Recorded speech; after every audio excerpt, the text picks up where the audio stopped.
Informative story کے معزز ناظرین گرامی، میں ہوں زاہد حسین اور میں آپ کو آج کی اس ویڈیو میں خوش آمدید کہتا ہوں۔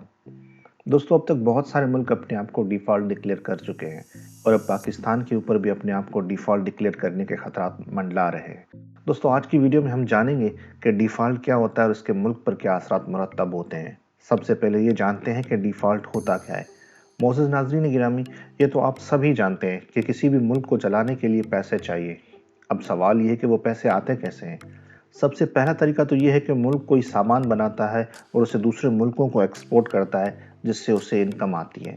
دوسرا طریقہ یہ ہے کہ اس ملک کے بہت سارے لوگ باہر کام کرتے ہیں اور وہاں سے وہ لوگ پیسے اپنے ملک اپنے گھر بھیجتے ہیں، جس کو ریمیٹنس کہا جاتا ہے۔ اور تیسرا طریقہ یہ ہے کہ ملک ڈالرز ادھار لیتا ہے اور اس ادھار کو واپس کرنے کا یا اس کی قسط یا سود واپس کرنے کا جب وقت آ جاتا ہے اور ملک کے پاس پیسے نہیں ہوتے تو وہ اپنے آپ کو ڈیفالٹ یا بینکرپٹنسی ڈکلیئر کر دیتا ہے، یعنی وہ ملک ابھی پیسے واپس لوٹانے کی حالت میں نہیں ہے۔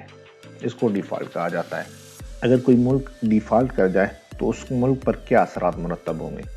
نمبر 1، ٹریڈ بیریئرز لگ جاتا ہے، یعنی جو ملک ہمیں قرض دے چکے ہیں وہ دوسرے ملکوں کو کنونس کریں گے اور فائنینشیل انسٹیٹیوشنز اپنے ملک کو کنونس کریں گے کہ یہ جو ڈیفالٹر کنٹری ہے ان کے ساتھ آپ ٹریڈ بیریئرز لگا دیں، پھر نہ امپورٹ ہوگی اور نہ ہی ایکسپورٹ ہوگی اور بنیادی ضرورات کی بھی ٹریڈ نہیں ہوگی۔ نمبر 2 پہ بینک رنز۔ اگر کوئی ملک بینک رپٹ ہو جاتا ہے تو پھر عام بندہ یہ سوچتا ہے کہ ہمارے جو پیسے بینکوں میں پڑے ہوئے ہیں ان کا کیا ہوگا۔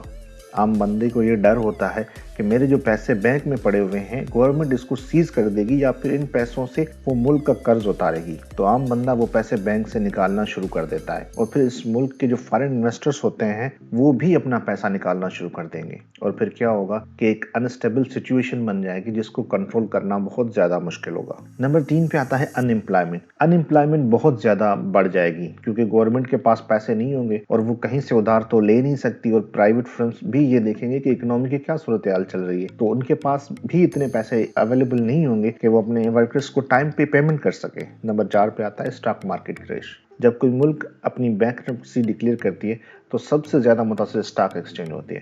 جو انویسٹرز ہوتے ہیں وہ اپنا سب سے زیادہ پیسہ کھینچتے ہیں، جس سے اس ملک کی کرنسی بہت زیادہ ڈی ویلیو ہو جاتی ہے۔ باروئنگ کاسٹ، کیونکہ ملک کو یقینی طور پر کسی فائنینشیل انسٹیٹیوشنز کے پاس جانا ہی پڑے گا، انٹرنیشنل کنٹریز کے پاس جانا ہی پڑے گا، انٹرسٹ ریٹ بہت زیادہ بڑھ جائے گا، پھر بینک بھی لوگوں کو بہت زیادہ انٹرسٹ ریٹ پر قرضے دیں گے اور کنٹری کو بہت سخت ڈیسیشنز لینے پڑیں گے، مثلا کہ اس کو اپنے ایسٹ بیچنے پڑیں گے۔ اور پاکستان کی بات کریں تو پاکستان کے بہت بڑے قیمتی اثاثے ہیں جیسا کہ نیوکلیئر پروگرام ہے، وہ بھی دینا پڑ سکتا ہے قرض لینے کے بدلے میں، اور اس کا امپیکٹ جو جنرل پبلک پر آئے گا وہ بہت ہی خطرناک ہوگا۔ تو دوستو، یہ تھی ہماری آج کی ویڈیو، امید کرتا ہوں کہ آپ کو پسند آئی ہوگی۔